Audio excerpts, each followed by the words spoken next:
Hi friends, welcome to our channel J5 Creations வழங்கும் லக்ஷ்மி. இன்னைக்கு வந்து பன்னீர் பட்டர் மசாலா பண்ண போறோம். எப்படி பண்ணலாம்னு வீடியோல போய் பார்க்கலாம் வாங்க. ஃபர்ஸ்ட் ஒரு 3 பீஸ் பன்னீரை போட்டுருக்கேன். 3 பீஸ் பட்டர் போட்டுருக்கேன். இப்போ இது உருகுன உடனே நம்ம இப்போ வெங்காயம் தக்காளி இதெல்லாம் போட்டு ஃபர்ஸ்ட் பன்னீரை வந்து போட்டு இப்போ வதக்கி எடுக்க போறோம்.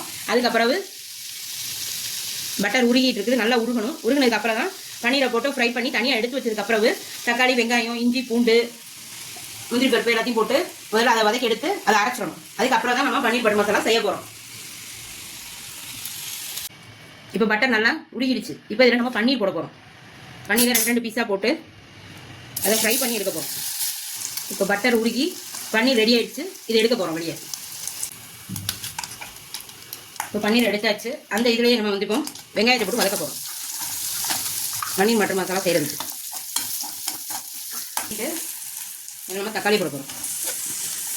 3 சின்ன தக்காளி வெட்டி வச்சுருக்கேன். நம்ம தக்காளியை போட்டாச்சு. இந்த தக்காளியை போட்டதுக்கு அப்புறம் ஒரு சின்ன துண்டு இஞ்சி, ஒரு 3 வெள்ளைப்பூடு, ஒரு 5-6 முந்திரி பருப்பு இது எல்லாத்தையும் போட்டு வதக்கி அரைக்கணும். அரைச்சதுக்கப்புறம் பார்ப்போம். நம்ம இப்போ பன்னீர் பட்டர் மசாலா செய்ய போகிறோம். அதுக்கு 2 ஸ்பூன் கடலை ஊற்றி வச்சு காஞ்சதுக்கப்புறம் பட்டை, 2 கிராம்பு, ஒரு ஏலக்காய், ஒரு பிரிஞ்சி இலை. எண்ணெய் காஞ்சதுக்கப்புறமே நம்ம தக்காளி வெங்காயமும் போட போகிறோம். இப்போது வெங்காயம் போடுறோம். வெங்காயம் நல்லா வதங்கிடுச்சு. தக்காளி போட்டு நல்லா வதங்கி இப்போ நம்ம இப்போ பேஸ்ட்டு போட்டாச்சு.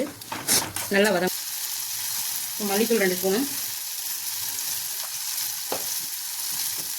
மிளகாத்தூள் 1 ஸ்பூனு, கரம் மசாலா 1 ஸ்பூன் போட்டாச்சு. இதை நல்லா வதக்கி தண்ணி ஊற்றி கொதிக்க வச்சுக்கிறோம்.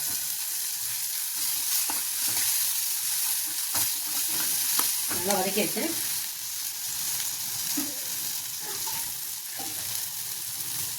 தண்ணி ஊற்றி கொதிக்க வச்சப்போ பார்ப்போம். இப்போ நல்லா கொதிச்சுட்டான்னு பார்ப்போம். நல்லா கொதிச்சு இப்போ நம்ம ஏற்கனவே பட்டரில் பன்னீரை வந்து வறுத்து வச்சுருக்கோம். அதை இதில் போட்டுருவோம்.